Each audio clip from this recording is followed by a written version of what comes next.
Good evening and welcome to the U Talk Show. It's Civics Week Part 2, and we're going to start by flexing on the Americans just a tiny little bit. Because today's question is about the Constitution and why it's so important. When many people, unfortunately the world over, such is the psychological reach of the Americans, think of constitutions, they think of rights that are granted to the people. The US Constitution has a Bill of Rights. It is comprised of the first 10 amendments to the Constitution, which is why you'll hear things about the First Amendment right to not shut the fuck up, why you'll hear about the Second Amendment right to keep and bear arms, and while you'll hear about the Fifth Amendment right to not incriminate yourself in a courtroom. Honestly, I am The just US a little bit Constitution. surprised. Honestly, I'm just a little bit surprised that you didn't make a joke about killing machines, the ownership of killing machines in that second one. Nah. The best is yet to come. Let me guess, low-hanging fruit? Low-hanging fruit. Fair enough. Those are 10 of the amendments to US Constitution. There's more than that. I think we're up to 17, maybe more. It's been a while. Something like that. The Australian Constitution doesn't really have amendments that we refer to by number. It has a permanent mechanism for alteration of the Constitution laid out in Chapter 8, Section 128, where when we need to change the Constitution, a bill must pass by an absolute majority of each house of the Parliament, and not less than 2 months after, and not more than 6 months after its passage through both houses, that proposed law shall be submitted to each state and territory. Realistically, what happens is referendum if we wish to change the Constitution for whatever reason. There's one of those coming up. We covered it a few days ago.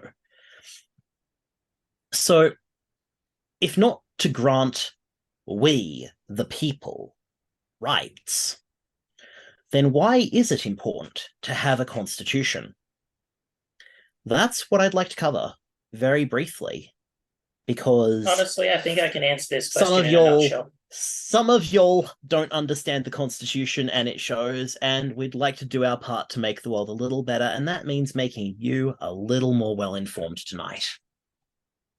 So, Kyle, you said you think you can answer this. Let's hear it. Yeah, I think, look, in a nutshell, at least in my mind, why it matters is that it forms the basis for the structure and there's a word here that I'm forgetting. The structure and foundation of our political system. And having that set in stone somewhere very much helps. And interestingly enough, though, I've read through the Australian Constitution, the entire damn thing. Let me tell you, it's a dry read, and I do not see a single thing in there about donors to the Liberal Party being allowed to make policy. So apparently there's a little more than just the Constitution that underpins our political system. Yes. But you're right, it is foundational. Why do we need a foundation, though? I think I have an analogy that works well here. You can't build a good house without a strong foundation. Unless you're in Queensland, where you have the damn thing on stilts.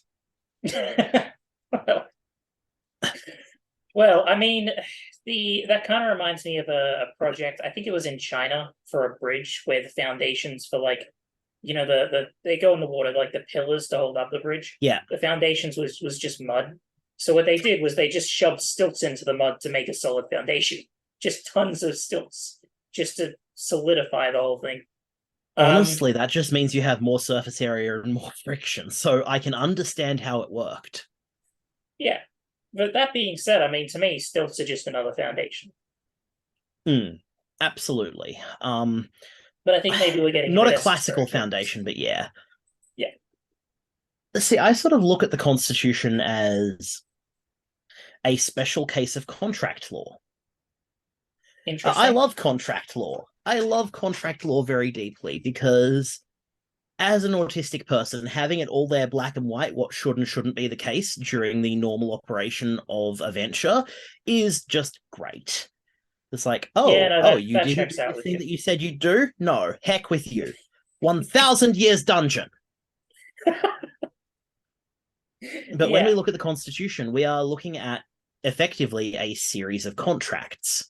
The Constitution does define the function. The first three chapters, we talked about the separation of powers yesterday. The first three chapters in the Constitution define the Parliament, the executive government, and the judicature, which we would refer to as the judiciary in standard English. Okay, look, it was 1901. It was a different time, okay? But these define the rights and responsibilities that each of these branches of government hold.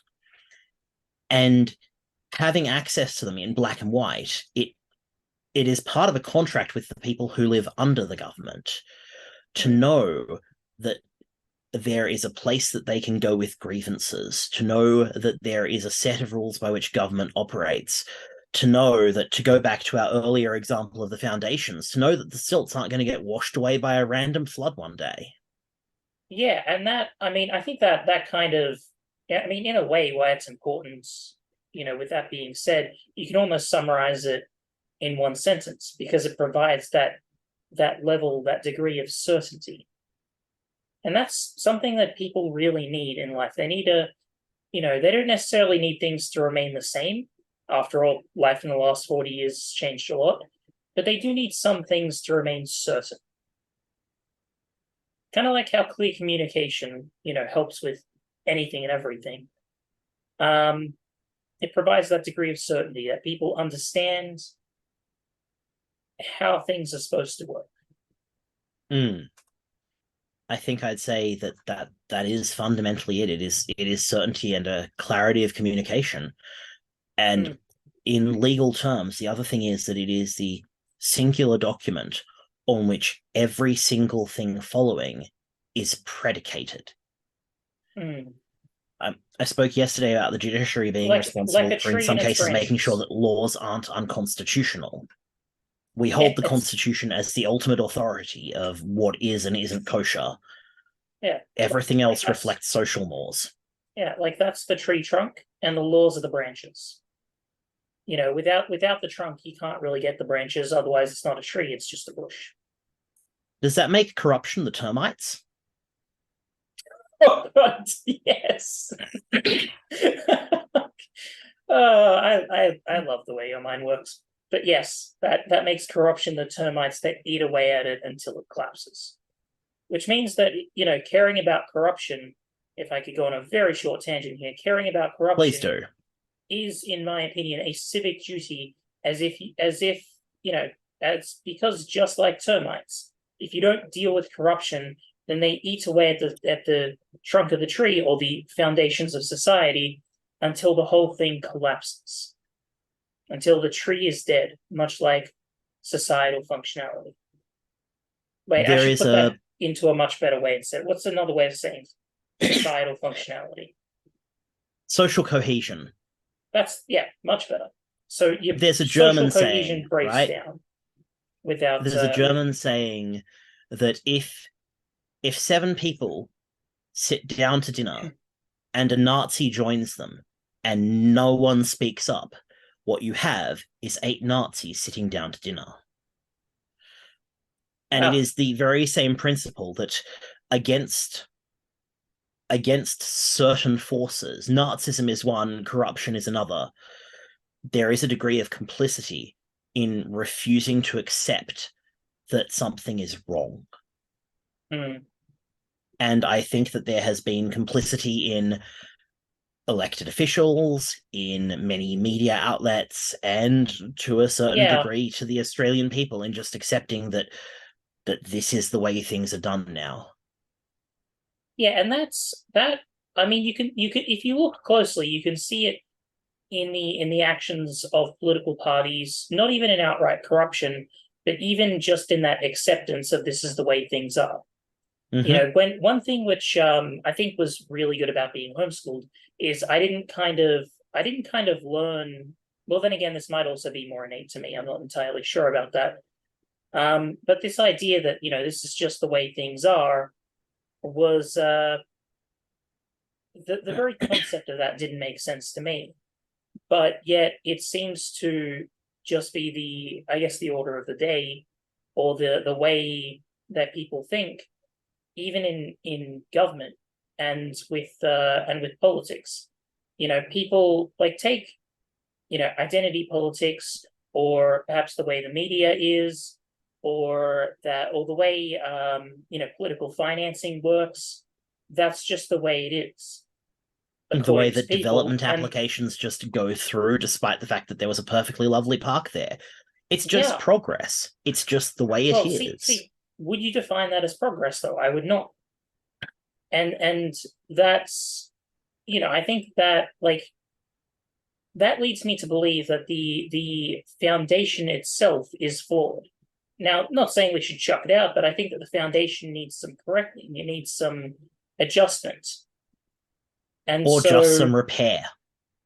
well, I mean, depends on what you define as damage in this analogy, but I think we're about to have it get away from us. So before that happens, I'll just say that I think that, you know, much like in those, like with those examples of, you know, not just corruption, but also the way political financing works, you know, the way media works, the way, you know, that we're always talking about identity politics all the time. Well, not us two, but, you know, the general conversation is on I matters of mean, we do identity. end up talking about it quite a bit. Well, For mostly, something that we don't approve of, it does take up a lot of space in our minds rent free. well, mostly that we, I guess, what's the word, dissing it. We just keep, like, mostly that we talk It about how terrible it it makes is. so many problems for us. Yes, Um, but that's the thing. In my mind, we, like, the idea of it being the way that it is. I mean, we can change the way that it is. We can, you know, we can make things different. But that's why it's also important to understand why it is the way it is. Much like in politics, understanding how the Constitution works, understanding what it is, and, you know, it being sort of our sort of civic duty to ensure that the good intentions of the Constitution are upheld, even if that means amending the Constitution. That is what will prevent the breakdown of social cohesion. You know, the termites from destroying the trunk of the tree and killing it, as it were. Am I making sense? I think I'm making sense, but, you know, I mostly, do that. mostly. Yeah. But to return to the importance of the Constitution, um, I've just pulled up um the notes on changes to the Constitution over the years. Mhm. I remember how I said earlier that we don't really refer to an amendment in the same way that the Americans do. Is it We've not actually considered an amended the amendment though? Constitution. We've Isn't it amended the called? Constitution many times. Hmm. Um, Last time the was what, in the 60s, 70s? nope, 1977, Yeah, which was 70s. Yeah. actually a referendum on how to change the way that we change the Constitution. Wait, I'm There's your interested. living document for you. Hold up. Okay, Tell me. How does that? How did it work, and how's the new way? What did that change do? I'm now so curious. I'm honestly not entirely sure because I'm reading the old version and the new version side by side, and I cannot see the difference properly. Hang on, I'm just majority of okay, right. When a proposed law is submitted to the electors, the vote shall be taken in such manner as the Parliament prescribes. So previously, when a proposed law was brought to the states, the federal Parliament told the states in which way they would have to figure out that vote. But it's referring to one half of the electors voting in which adult suffrage prevails.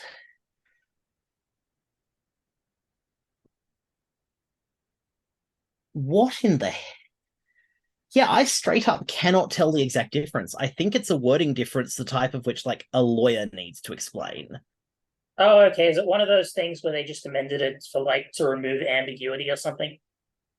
I think that may be the case because reading over the two things, Oh, they look fundamentally very similar to me. But the other thing was send them to previously me we and had I'll have a read over them later. the Constitution was previously amended before that in 1967, where Mhm. Section 127 was repealed. Um, that section was, in reckoning the numbers of the people of the Commonwealth, or of a state or other part of the Commonwealth, Aboriginal natives shall not be counted. So effectively, Mm, this is in 1967 at the federal level, the decision is being made that Indigenous folks are actually people. mm. I'm not going to lie, 1967 seems rather late for that one, but I guess better late than never.